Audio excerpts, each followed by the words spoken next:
Hey, Jeff Jonsson here with the Living Undeterred podcast. And today from Singapore, it is 4:30 in the morning.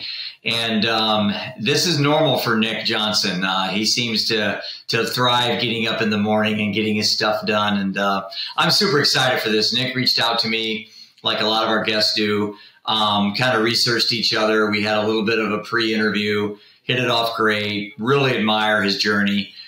Nick, welcome to the Living Undeterred podcast. I know we're going to have a lot to talk about this morning, and good morning to you. Yes, thank you so much, Jeff, for inviting me. It's great to be here. Yeah, you have quite the interesting biography from, top-notch executive to, a struggle with alcoholism and loneliness, which seems to be where you've kind of fallen into your niche now, talking about executive loneliness, which is coincidentally the title of your book. And you're also an endurance athlete on top of that. Do you see a lot of your passions right now coming from the fact that you were in the abyss at one point with the grips of addiction, and so you feel really, focused and polarized to be active in other areas? Is that kind of what pulled you into those areas? Yeah, certainly, Jeff. I think it's a gift I've gotten here. It's almost like a second go at life, and I screwed it up the first time, and this time it all comes natural to me. I'm just being myself, rather than trying to put on what I call in my book, that facade, and you're hiding behind a smiling depression. It's just so nice to just be able to be yourself and allowing yourself to be yourself. And, the most people accept you for that. And the ones who don't, well, it doesn't really matter. So we all have the benefit of hindsight. So looking back on your life, the early high-flying, high-compensated executive life, what happened? Well, I think for myself and like many others, as I interviewed them for my book, I realized that I'm not special. There's many more who are the same. It seems like, that as we're growing up, and it starts already in school, it's very competitive. We get grades and we get scholarships, and, you get awards and recognitions for being top of the class. And I was chasing that. I didn't do that in the young years, Jeff. I couldn't even finish my high school as a child. I had to come back to that as 21 years old, to come back to high school to finish my grades. But later on then, once I did that and I was in university, I wanted to chase the scholarships. I wanted to top the classes. I loved the recognition. And that's what I brought with me into the workplace. When I started as a young account executive in an American advertising company in Bangkok in 2014, there was only one thing I was looking at. I wanted the top. There was nothing. I was going to do anything it took to reach the top. I didn't reach the top in that company, but I elbowed my way up through the way until I was there. So have you always been a competitive person your whole life?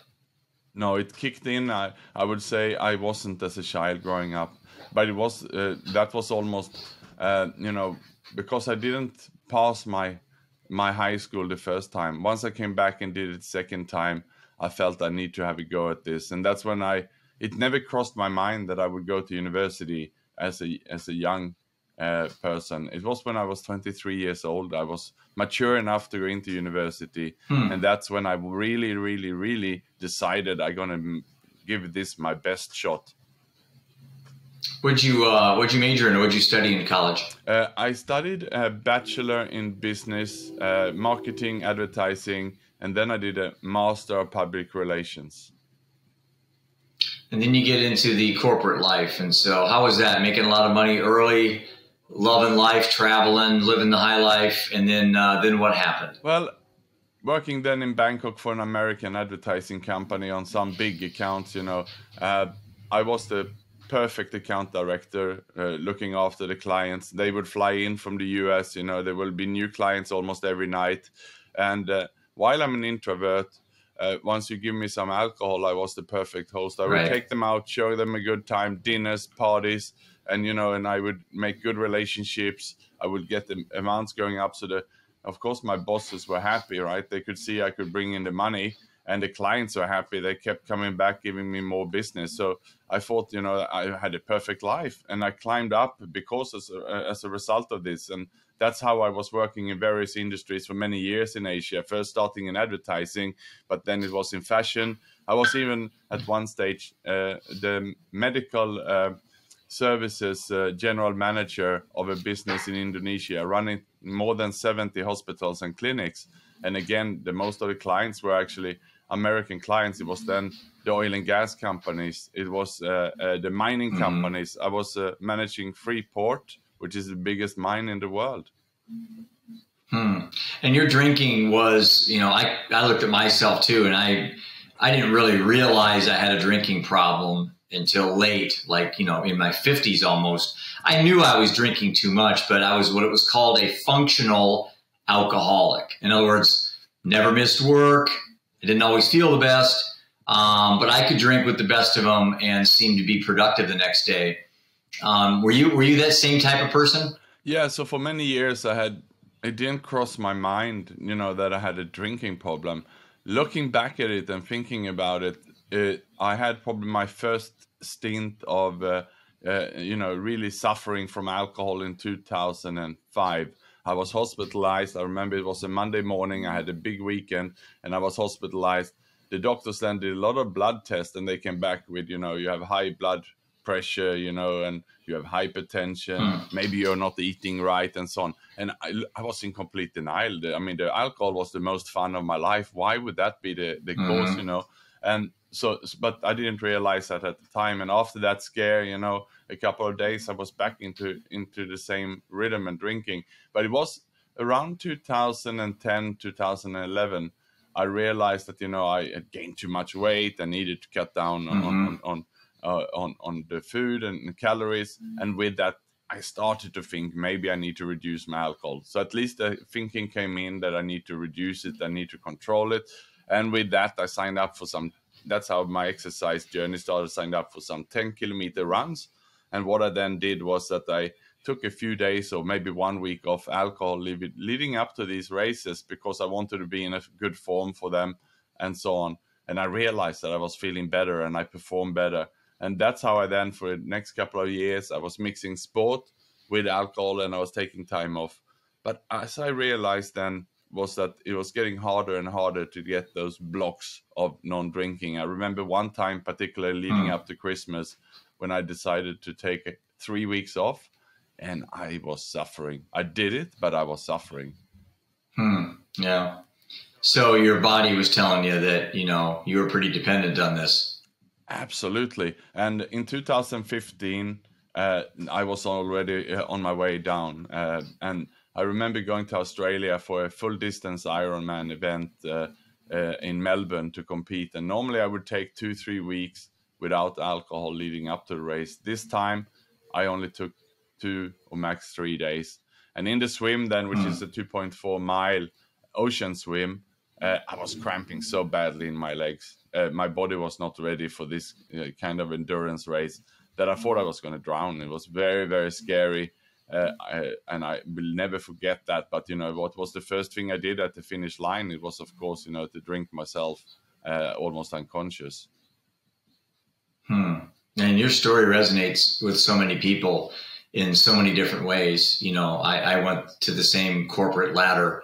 You know, to me, it was only one way, and that was the top, you know, and I didn't care really how I got there. I worked hard, like I'm sure you did everything by the book. I mean, I didn't, you know, break rules and stuff like that. But, you know, after a hard day of work, I needed to unwind, you know, and I really wasn't into the gym. I wasn't a gym guy. I was past the age of being able to play basketball competitively. And so it was easy just to go to the bar. And then as I got older and got married, drinking just got to my house. You know, I would just come home, lock up, put my sweats on, crack open a bottle of Cabernet, put on a movie. And next thing I know, I'm stumbling upstairs at midnight, you know, and I look back and there's like 2 empty bottles. And I'm like, what the heck? You know, why am I doing this? And then it took a really tough life moment, personal life moment, for me to realize that I had to quit. And so For me, it was pretty easy to quit. Was it easy for you to quit, or have you quit and kind of fallen off a couple times and got back on the horse and then fallen off again? Or for you, has it been not that difficult to not drink? So, as I mentioned, I started to getting some issues with it in 2015, and then with that, I resigned from my well-paid job. I moved country. I divorced my wife. So everything in my life got thrown up in the air, and I thought, well, I deserve something better. I thought I deserve a better job, a better wife. I thought everything, I became basically, overconfident, perhaps delusional. With that, then I went out to try to find a new wife, something that was good enough for me. I looked at everyone else as the fault, not at myself. I also thought I deserved to have more fun. I'd been worked too hard for many years. So 2016, 2017, I was just drinking, having fun, jumping from job to job. And I did remarry. But in 2018, then I became even a day drinker. I needed to have that drink in the morning to stabilize myself, or Valium or something, because I had met someone who became my new wife, and we had great times in the evening, went out partying, but it was just too hard for me. I couldn't do it anymore. So the only way was then to have that stabilizing drink the next morning. And that's when I realized that this has really become a problem. I wanted to do something about it, but I was too scared. I was too scared to get professional help and everything. I kept it secret, and my new wife thought that I was having a good time. Everyone around me thought Nick is just having a good time. He deserved this. He'd been working too hard, and so on. So people tend to defend you, especially my friends who are drinking. So no, it was very much at the last stage I realized this is becoming a problem, and I only addressed it after I was so sick that I actually had already written my will and my testament, and I thought that I couldn't stop. So for you, it was life or death for you, right? It certainly was, Jeff. I remember back in April 2018, I was lying in my bed, and remember my heart was rushing and pumping. I thought I was going to die. It was the morning after. I was so shaky that I could hardly make it out of the bed to go and get a drink. There was no alcohol in the house, so I would have to go out to a supermarket and buy some drinks. And I remembered that I cannot even walk there. I'm too sick. And that's when, I thought everything was over. But at that moment, I decided to tell my new wife, we were married for 3 weeks, how I was feeling internally. And that was my lifesaver, because she immediately grabbed me. We and went to see a doctor. We then, after the doctor, went to see a friend who had some alcohol problems a few years earlier. She linked me up with an anonymous community where I was introduced.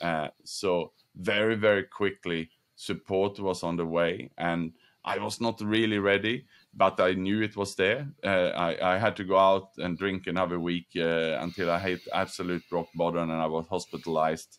And from there, I haven't had a drink as of now, and it's 4.5 years ago. Yeah, I'm coming up on 5 next couple weeks, so you and I are about in the same path, brother.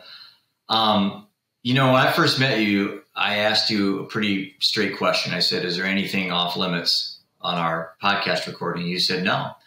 And I went back and looked at, I started reading your book, by the way. I have like 4 or 5 I'm reading simultaneously, so be patient with me. But in your introduction, you almost apologized to your wife and to your son. Did you feel the need that you had to do that, to almost apologize to them, or was that actually an apology?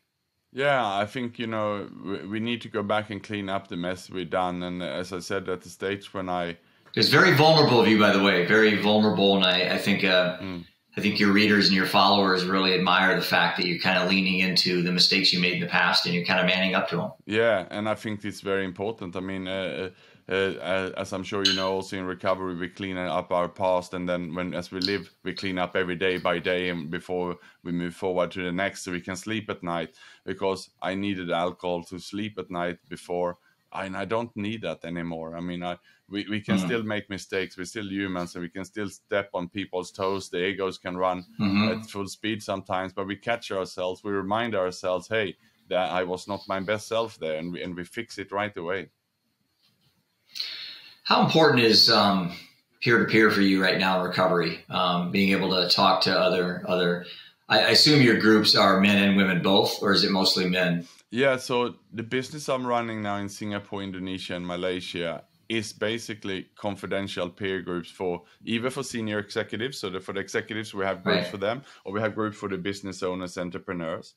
And what we do there is really that it's the safe place for them to come in, where they sign the non-disclosure, no competitors. We have a moderator, and they don't discuss necessarily the mental health issues or addiction issues, Right. but they do discuss the work-related issues they have, and of course, many times that's relationships. It is a conflict with a boss, conflict with a team, an organization chart that is working in one country is not working in another, and they're getting the support.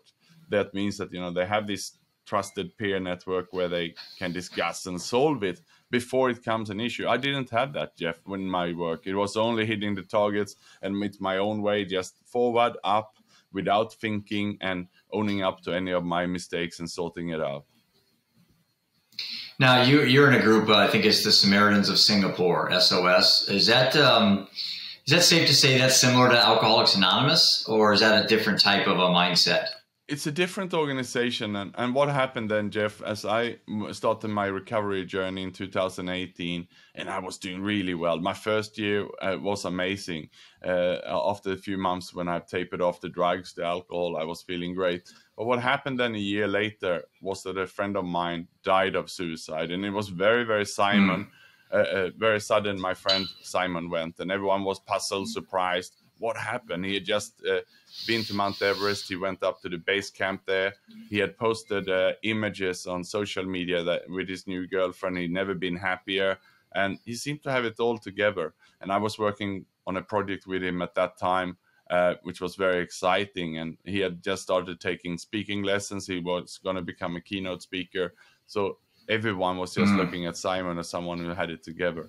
So when he went, so suddenly, I remember that I called up his brother and I asked, "Can I talk about this? Can I help? Can I make any effort?" And his brother said, "Shout it out loud. That's what Simon would have wanted you to do."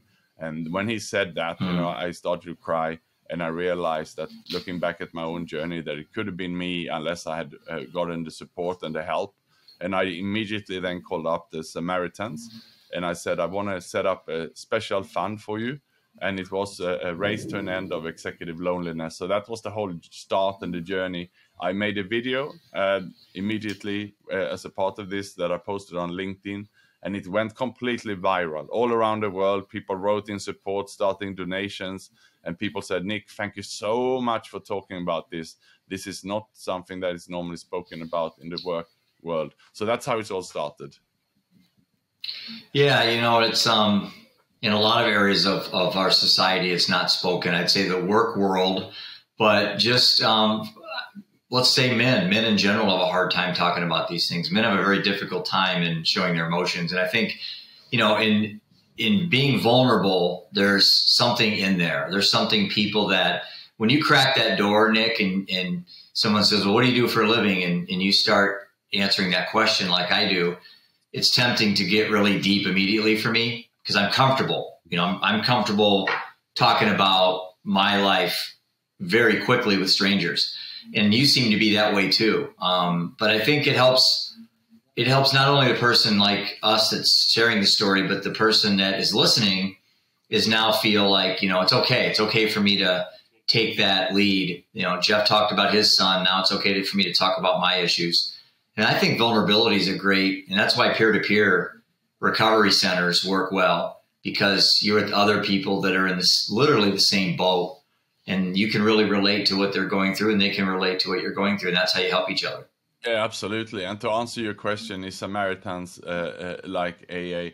It's different. So Samaritans is a suicide prevention hotline that people can call, either relatives or people who have questions, or people who feel that perhaps they have suicide thoughts. They can call it. And when I teamed up with them in 2019, it was the first year of suicide attempts being decriminalized in Singapore. So until then, you told me that. You told me that. I just can you talk about that a few seconds? That's still hard for me to imagine. Yeah, so until then, you couldn't report, perhaps if you had a child or a family member who attempted a suicide, then that would be considered a crime. So that's why we couldn't speak about it until 2019. So that's when I only found this out because also it was quiet in the media. So it was only when Simon went and I wanted to make noise about this. Everyone said, Nick, you cannot talk about that. It's illegal. You cannot talk about this. But then I came across Samaritans and I asked them, can we talk about this? They said, yes, this year we can. And they showed me formal, press releases and every material about it. That's what I decided, okay, but no one is talking about it. So that's why I rang the bell by starting this campaign. And within 24 hours, I was on live radio talking about this. The next week, I was in a 4 pages feature in the biggest business publication in Singapore, which still to date is the biggest mental health related media exposure in this country's history. So with that, I realized I was onto something. I was talking about something that no one ever had done before. And I was completely overwhelmed with people calling me, writing to me on every single channel. Hey, keep going. I'm suffering. I just lost my daughter to this. I wish someone had talked about it before, then we could address this. So I suddenly became, in the middle of this media storm. And I was in 20 newspapers, magazines, and all radio stations in the country. And basically, that's when I thought I need to write a book about this, because I had all these ideas and people were screaming at me, Nick, please talk more about this. What did the book reveal to you as you were writing it or when you finished it? What new things did you learn about this journey? How common it is that I wasn't alone, and if we're talking about executives here, which the book is directed at, and as I interviewed psychologists, I spoke to rehabs and so on, and about 10%, I believe, of the senior executives have an addiction, many of them alcoholism, but they're living with it. They're functioning alcoholics, as you mentioned, Jeff. That I guess my belief is about 10%. When we come then... I have to think that's higher, don't you? Yeah, might be even higher, yeah. But in problems, at least 10% which has problems, I would say. Other research that came out of this when I wrote the book was that, at least 30% are suffering from loneliness. That was before the pandemic. During the pandemic, I went back to the group and asked them, and actually had doubled. 60% said they're suffering from loneliness. Oh, wow. Yeah, the statistics here in the States, I know specifically, I can't speak on behalf of the rest of the world, but if you look at almost every statistic across the board with mental health, almost any generation, whether it's the millennials or the baby boomers, there seems to be really a pattern, and that pattern is not good. Despair, deaths of despair, they call it. In the United States, Nick, when I was going around the tour this summer in our RV on our Living Undeterred US tour, I was quoting 800 Americans a day die from suicide, alcohol, and overdose. Okay. I just been told by somebody that now it's 822 a day. So just since this summer, just a few months ago, now the statistic is 822 a day. And when my son overdosed, our son overdosed in 2016, I think there was 44,000 Americans had died from drug overdose. Last year was 108,000. So, whether it's alcohol, suicidal ideation, anxiety, depression, it just seems like we are missing something as a society. Like we've missed an opportunity somewhere along the way. I'm 56 years old. I'm not sure your age, but our generation is full of many individuals that are just unsatisfied with their life. They look backwards. They think, I should have made more money. I should have had a happier marriage. I should have picked a better spouse. I should have been better to my kids. Why do you think we play this game so much with ourselves, where we just seem like we're never satisfied, and then we run to things like drugs and alcohol to fill those voids? Yeah, I think it's the way the society is up, and that it's too competitive, and it is about winning. Number two is the first loser. That's somehow the way it's built up. And once you get a taste of that, then people, like I did, take advantage of it. We find a formula, we find a way, and nothing can stand in your way. You push everything away just to get that. And once you have received something like that, it becomes addicted as well. And that feeling and the power that comes with it, and all the perks then, and the money, the expense accounts and so on, once you get used to that, then the ego kicks in and we defend it with our life. So that's why I think, you know, we have people in society, and I was there, and I thought that was the way, and I thought I was living the good life, and I had a good time. But, you know, you're running at full speed and with so much drugs and alcohol in your life that you never have a time to stop and reflect. I couldn't meditate. I did not pray. I never slowed down. I didn't take a look internally how I was really feeling and thinking. And, you know, and I think if you're going fast forward through your life like that, and you don't stop and you don't reflect, then it's very hard to realize what's going on until something happens. And that is what tend to happen when we are 40. I'm 47 years old myself. And it is many times when people are in the 40s or in the 50s when the wheels are falling off. Yeah, I was 52 when I quit. So talk about recovery for a second. Everyone's got a different definition of what recovery is, and it's a very unique journey. It's very personal. I always tell people whatever is working for you is the right way. And what do you have to tell someone right now that is in the early stages of recovery? Maybe just they're sober a week, maybe 2 weeks. What things can you tell them to either expect on this journey, or words of encouragement you can give them? Well, I think I was told a few things in early recovery. The first was the classic, just keep coming back. And they said basically just listen. And that's what I did. The first 3 months, I didn't say much, but I kept coming back every day. I kept coming back, making it a daily thing. So instead of going down to the supermarket to buy my beers at 7 a.m. in the morning and walking around by myself, drinking them to stabilize myself, I spent that, 1 or 2 hours in the morning going for a walk, going to a meeting with others who were in recovery, and just listening. So I think that was, my first 90 days, and many are recommended to make it a habit the first 90 days. And that is really the foundation, because that 90 days, new seeds started to be planted. I started to listen, I started to understand. And those 90 days, I broke free from the drugs, the alcohol, and stepping up my exercise. And I call it in my book, the natural happy pill. So the recovery meetings combined with getting exercise, getting back into physical and mental health again, that is, and I started to get such a positive vibe. I started to get taste of life. And I started for the first time in my life, feel that, so this is what life is about. And, you went on the extreme end with the exercise, because you pretty much turned into a world-class athlete. A lot of people go to, like myself, I'll run on my elliptical for, 5, 6, 7 miles. And that's world-class training for Jeff Johnston. But you take it to an extreme. I mean, even today, I think you said you're going on like a 7-mile swim after this podcast. If you added up all my swimming in my lifetime, it's not 7 miles. What's the attraction to being an extreme athlete? I mean, is it that dopamine rush, just the same that alcohol gave us back when we were drinking? Now you got the same high from running or swimming or whatever you're doing, biking. Yeah. So about 6, 7 years before I crashed into recovery, I started to do marathons, and I was already on that journey. And as I said before, in one of the races, I almost drowned. So once I was into recovery, I realized that sport was much more enjoyable. Before it was perhaps to sweat out the alcohol or the hangover. Now you could start fresh.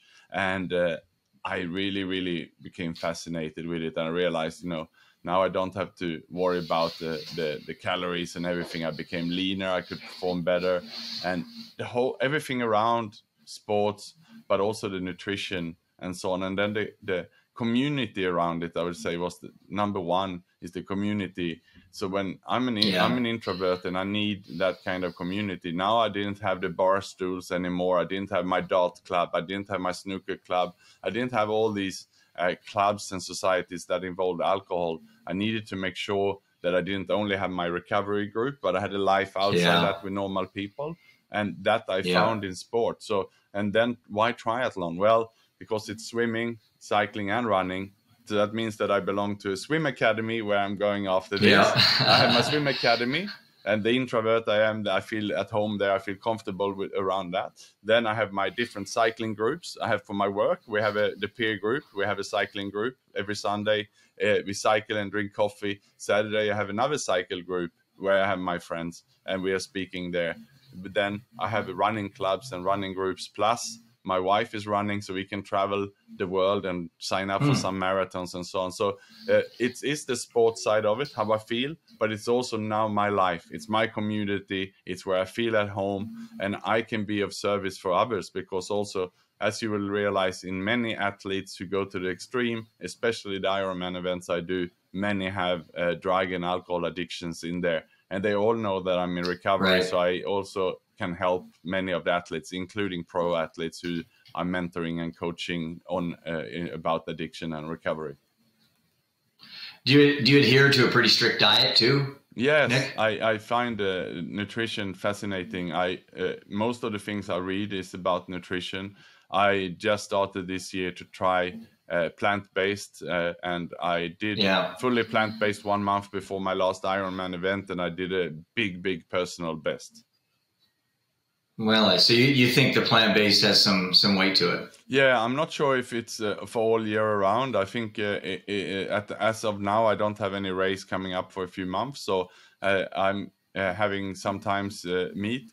But I don't keep meat at home anymore. Everything I have that's why I call myself plant-based. But if I want to have a steak once a quarter or a pizza with salami from time to time, I still have that. Yeah, I weighed about 190 pounds. And then when I quit, I got down to yesterday I was 153, which, my high school senior weight was 155. So I'm pretty much what I weigh when I was a senior in high school, and I'm 56 years old. And I tell you, having that extra weight off of your body, it's one thing psychologically when you can put on a pair of pants that, you probably could fit in back when you were in high school. And most of my friends at my age, they can't do that. And I have to say, a lot of it's just because of the drinking that I lost weight quickly. I would advise anybody that wants to lose weight, if you're drinking alcohol, just quit drinking for a while. You will lose weight, guaranteed. All the things that came with it, the late night binge eating in the refrigerator, the crappy meals in the morning, and, I try to do a little bit of, I call vegan light, where maybe 3-4 days a week, I eat fairly, lots of fruits, some vegetables, I do the oatmeal unsweetened. I drink the almond milk, maybe a salad for dinner. And then I'll sprinkle in a steak, like you said, or some chicken or something. I eat a lot of fish as well. But, once you get your body kind of used to that, and you don't have a steak very often, when you finally have one, it's like your body doesn't really like it anymore, Yeah, I feel like that as well, and especially around exercise and so on. And what I do now is that I have a steak after my races. If I have a marathon or an Ironman event, then I'm looking forward to that. And afterwards, I have that. Before, it used to be that I would drink alcohol and party. Now, at least I have a steak now, and I feel I deserved it. You're burning it off anyway, and it's a lot of protein which you need after the race. So it might have its place for it, and you're also craving something by then. So it's all good. And I'm just like you, Jeff. I'm 160 pounds now, which there's no way I would hit that before when you're drinking. No, it's so difficult to, again, if you look at the downside of alcohol, and people could say, well, a glass of wine, whatever, isn't going to kill you. And that may be true. But the downside is so more than whatever upside. And the upside was so temporary. It was so fleeting. The buzz you get, the confidence you get when you drink, maybe the lack of, when you're in a group of a bunch of people, maybe you don't get as nervous when you're drinking. But those little benefits just are far outweighed by all the other stuff that comes with drinking alcohol. And so even though I don't call myself sober, because that there's an implication that I'm in like a fight with alcohol, because I think I won. I just don't drink. To me, I've really tried to keep this simple, Nick, and not overthink this. I think as humans, we have a tendency to really overanalyze. For example, and I don't know if you feel this way too, but if I had a glass of wine tonight, okay, first of all, it'd be my first drink in almost 5 years. I wouldn't beat myself up. I wouldn't torture myself. I wouldn't think I let myself down and let everybody. I would just think, today I had a drink, you know, and then I would go back and hopefully not drink for a long time again. But I think a lot of people that have a normal hiccup, they fall off the wagon. They just get so torturous to themselves. I saw someone on LinkedIn that I've been following where she fell off the wagon, and she's been a very adamant proponent of sobriety. And she just punished herself publicly, let myself down, let my followers down, everything. I'm like, no, you didn't. You just drank for a day. I mean, I don't know. I guess to me, being a pragmatic person has been a benefit in this, not drinking lifestyle for me. What are your thoughts on that? If you did happen to have a drink, would you really feel like you let down the world and let yourself down? Or would you just say, no, I just made a poor decision. I'm back not drinking, How would you approach that? Yeah, I would be just like you, Jeff, and it's very rare indeed. Yeah. And because I don't post which organizations I belong to because they're anonymous and so on, but I'm very, very open with that I'm in recovery. I'm open with since the time I had since my last drink. Everyone or many in the recovery group say that, Nick, don't post that on social media. Imagine if you have a slip and then people will come. Right. But I said I will be completely human about it also. I would be the first to post that this happened. Now let's just work with it. And I think the danger if you are hiding it everywhere is that then you might not come back into recovery again because no one will know. But because I'm so open with it, and if I'm saying that I slipped, then the whole world would also be there to support me, to get me back on the right path again. I mean, what's wrong with just being human? I just don't understand the stigmas with some of these things. And that's the problem when you perpetuate these secrets and we don't talk about these things, these stigmas just continue. They just continue. And someone like you or me or all the other people out there that are very comfortable with, talking about their faults. I mean, I was a financial advisor, man, and a compulsive gambler at the same time. I mean, you don't talk about that. That's a death nail in your advisory coffin. I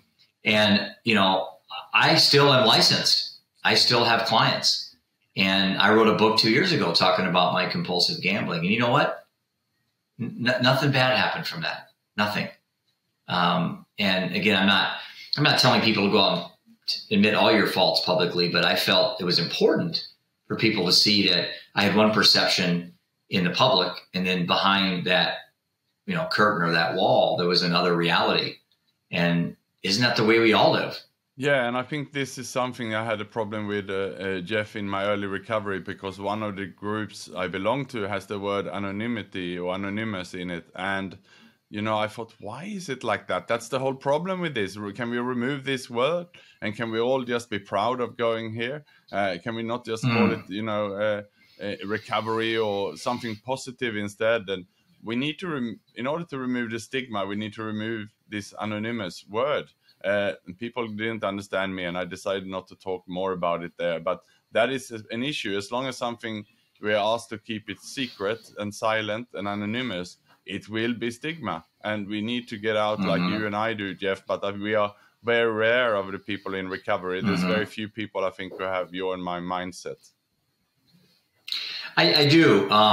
Again, I'm sure as you go out and meet new people, like I just met you this month, there's a subset of people that I don't think could ever have a conversation like this for a lot of reasons. Shame, guilt, feel like they're letting people down. And I'm all about trying to change the direction of how we look at these things. And if we continue to keep doing what we're doing and expect the results to get better, isn't that the definition of insanity, they say, doing the same thing over and over and expecting different results? So as a society, if we see everything getting worse, in other words, people's well-being and their happiness and their health. I mean, America is a great example, Nick. Geez, I think 65% of our country is obese.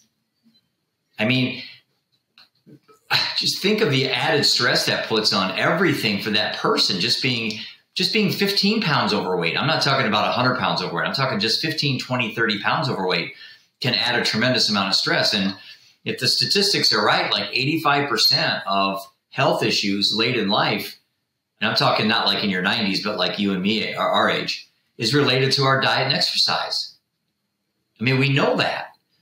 But United States is 65% obese, or overweight, obese. So it's like, something's got to give. I mean, we're at a tipping point, especially in our country, with mental health and weight and all these things. And I'm worried for the younger generations, especially Generation Z coming up. There's like the 9-year-olds to about 24. That's a real sensitive generation in the United States. I don't know what it's like in Singapore or in other countries, but I know it's a big deal here. Yeah, no, I certainly see that, Jeff. And I think it's sad that people have to go to lose everything around us. Like, sadly, you lost then your son and your wife to this. And because you probably felt like how I felt when I realized I almost died and I lost my friend Simon to this. I have nothing to lose. I can be completely open. I'm naked here. I have everything to win, because once you lost it all, you can only win. And, you know, people will probably realize this when they're on the deathbed themselves. So one time in their life, when they're 70, 80 or 90 years old, maybe people will not live to 90 anymore if they are that obese. But I mean, that's the point when they will realize that. But you and me have been given a gift here, Jeff. We are still alive, and hopefully some years to go where we can actually educate our society around us on this, and that let go of the stigma, and let's not be anonymous, and let's be more vulnerable, more transparent, and share how we are feeling and support each other, rather than hiding what I call in my book behind this smiling depression or this facade of you know, covering up for what it is. But as you say, if you're obese, it's hard to cover up. It's right there, and it means that something is wrong. We were not obese 100 years ago, were we? No, and you know, in our country, if you start talking about this, they cancel you for fat shaming, and you get criticized about, you know, talking down. And it's like, that's not what this is about. I mean, it's not. I think somebody's just completely missing the topic. If you go back and just look at pictures of Americans on the beaches in the 1970s and the 60s, and then look at today, you know, I don't have to say anything. It's like, you just, the size of people are much larger. And with that comes a lot of health issues, a lot of challenges. You're not going to be 50 pounds overweight for 30 years and increase your chances of not having problems. More than likely, it's the other way around. You increase your chances of having problems. And again, you know, anybody watching this, I hope they don't get, you know, upset. But then again, if we're going to change stigmas, maybe we need to upset some people. Maybe that's just, you always have a right to be hurt. You always have a right to be defensive, you know, or defend a position. But stats don't lie. Statistics don't have feelings. You know, I think someone once says facts don't have feelings. And it's like, for me, I can tell you right now, man, being 40 pounds lighter has just meant the world to me. I sleep better. When I do exercise, I feel better. I don't know. I just think, I think there's a lot of, it's like dominoes. It's like once you quit drinking, boom, boom, boom, boom, all these good things start happening. And recovery, I think you would agree with this, Nick, is a process. It's not an event. Absolutely. I agree. There's not one day. I agree. And I'm about 65 pounds lighter now than when I came into the recovery. And you're tall, right? What are you? How tall are you? Like 6'4" or something? Or yes, almost. Yeah. So okay. Yeah, and I think, you know, and I agree. We need to talk about things. It's not about you know, taboo, or it's not about bullying someone. It is about exposing issues, and we need to talk about them. And it doesn't matter if overeating is an addiction in itself. And there's many organizations for that. And it's all, as you say, it's all linked and integrated. And we need to talk about these issues, and we need to help each other to go through it, because at the other end, we have many companies, you know, doing marketing tricks on people, beautiful campaigns and everything to make us fall into the gap, even for alcohol advertising, which is still legal in some countries. There's also all these ads for sugary drinks and food. So, I mean, we are victims of this, and we can only together, I think, once we accept that, help together to address it. And as you say, it's all interlinked, and let's sort this out. Yeah, and there is a percentage of the human population that just were born with, you know, the inability to lose weight. It's very difficult for them, and maybe they don't eat that much, but they still have it. It's in their kind of in their genes, as they say. And by no means any comments I make are directed at anybody that, you know, has this genetic predisposition, because it's pretty clear that is a fact. I know for me, one thing that helped me a lot too, Nick, was taking sugar, cutting sugar out. Now, I love donuts. I like sugary things. I like candy bars. It's not that I don't like them, but what I try to do when I go to the store is limit things with sugar in them that I buy. Because if it's not in my house, I can't have it. And I think that's one of the problems, is that people say, well, I need to cut my sugar out. And then you just go into their house and you look around their kitchen. And you're like, there's everywhere you look, there's sugar. And it's no different than an alcoholic saying, well, I don't want to drink, but then they have beer in their refrigerator.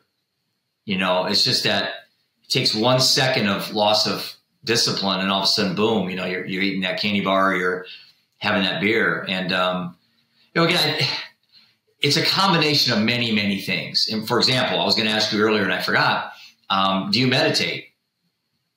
Yeah, it's a big part of the recovery, right? Me too. Yeah. Me too. And I had to, you know, and during the pandemic, I wanted to become better at meditating. That was one thing I did, because I wrote my book then, and I thought I needed some more breaks and pauses to go deeper in myself when I did that. And I signed up with a temple here in Singapore that had meditation classes, and it was absolutely wonderful. So it started in person, but then with the lockdowns, it went online. So I did it, and I continued. And now my son will come to, he's 13 years of age. He feel a bit stressed at school. His mom, my ex-wife, then told me, and I plan to take him when he's here in Singapore to this temple and see if he likes the meditation classes. I'm sure he will find it a quite unique experience, coming from the cold Sweden here to hot tropic Singapore and going to a temple and listen to a monk trying to tell us how to meditate. See, that would be so awesome. That would be so awesome. I'd love to do, my meditation is just like 20 minutes on a guided meditation app. But I would love to at some point have an experience like that, whether it's a retreat. I am going on a retreat in February, like a 4-day retreat. I won't disclose too much of what will be going on at the retreat. I'm trying to report on it later. Something I've never done before. Fantastic. And I'm doing it for mental wellness. I'm doing it for exploring the conscious mind. You know, I'm doing it to kind of broaden my horizons, all these things. And I'm excited, I'm nervous, but I'm not going to say anything until after it's over. And then I'm going to make a report on LinkedIn, kind of my experience and kind of what happened. And because I'm very intrigued in improving my lived experience. You know, I'm really curious on my relationships getting better, even, you know, my relationships with myself, you know, a deeper meaning and purpose of why I do what I do, and not just go through the motions and then die, you know, but really feel like I'm connected to the universe, connected to other people, connected to trees and plants and the wildlife. And I kind of feel that way. I think I'm spiritual, but I think there's another level for me to go, you know. I think there's another level we all can go. I think you are right, Jeff. And in my book, I actually have a chapter on meditation, and I interviewed people. And that's why also I went through that experience myself, and I'm sharing about that. And 2 of the executives I interviewed had gone to the 10 days silent meditation retreat. And they both shared that it was life transformational for them. They both had done it when they were close to burnout in their careers. They came back as different people. One of them who didn't have, and it's 10 years ago since one of them went on his retreat, he didn't have an alcohol issue as per se. He never thought to himself that he would swear off alcohol. But since he came back 10 years ago, he never had a drink. He had never raised his voice, which he used to do, especially to his mother. His wife says that when you spoke to your mom, you were always getting stressed and you were raising your voice. You never do that anymore. He's come back as a complete transformed person after that 10 days retreat. The other gentleman who went, it was also life transformational for him. He changed his career afterwards. He has gone back to a second time to do this 10 days retreat. So that's on my bucket list as well. Yeah, you know, it's interesting. As you get older, you just keep trying to think of other things to ratchet up your life experience, you know, to add value. And I think that the misconception is that we need to add things to add value. So I need to go on this vacation somewhere, or I need to go buy this car, or I need to get a new wardrobe or get another pet. You know, we just keep adding things. And I think in reality, especially for me, I've been simplifying my life. So the house I live in currently is half the size of what it was back when I was chasing, you know, I was a capitalist and chasing money and living that life. You know, I tried to cut down a lot of things that I own. I used to have a condo in Florida, sold that, you know. And I'll tell you what, getting a little bit simpler in my life at 56, less things I have to stress about, less things I have to manage. I think there's something about addition by subtraction. You know, you add more to your life by taking things away or letting things go, you know. That's helped me a lot in my mid-50s. And I don't know if that's something you've considered doing or you've already done. But I think for anyone watching this podcast, you don't have to add things to your life to have a better lived experience. I completely agree with you. And that's a big part of my journey as well. Being an expat living far away, you know, you definitely don't want things, too many things, because if you are moving place or moving country even, it then costs a bomb every time. So I cleaned up my life a few times, and I'm doing it basically once a year. I'm going over, and the beautiful thing with living here in Asia is you have poor countries next door. You can actually, you know, pack your box and donate things, including clothes and shoes, but also belongings and so on. And I try to do that every year. And yeah, living a bit lighter, it just makes you feel better. Well, I know I'm the only thing between you and a 7-mile swim. So I'm going to let you get going. I know you just can't wait to get to the pool. How do people reach you? How do people follow you? How can people get your book? I am going to finish your book probably in the next 30 days. It takes me quite a while to read a book with attention deficit. If I can get a chapter done every other week, that's great. I'm really looking forward to, you know, making some comments on LinkedIn about your book and helping you promote what you're doing. But how do people reach Nick Jonsson?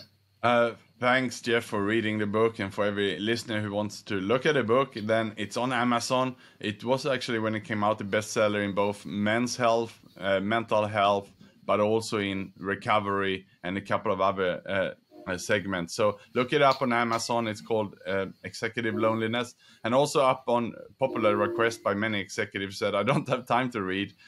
It's on Audible as well as an audiobook with a professional narrator. And if you want to look me up on LinkedIn, and it's Nick Jonsson, NickJonsson. Thank you. Well, listen, I really appreciate the conversation today. I know you and I will figure out a way to collaborate down the road. Really enjoyed so far learning about your journey and your vulnerability. I know you are helping a lot of people that are going through what we went through, and they can see, you know, here's two average dudes out here that have changed their life, you know, after being in the abyss, you know, and have put themselves in a good place. But we still work hard at it daily. That's what people have to realize. That you and I, you know, we have to keep our eye on the ball. We have to stay disciplined. We have to, you know, have goals and objectives, all the things that defines recovery, you know? Yeah, absolutely. It's a daily work. And Jeff, when I came into recovery, and once I started getting better, they said you have to give back the gift to keep it. So that's what we have to do every day, be there to others as well, right? Well, you've impacted my life, my friend. So very much appreciate you being on the Living Undeterred podcast. And I'm looking forward to sharing this story with people around the country. Thank you very much for having me.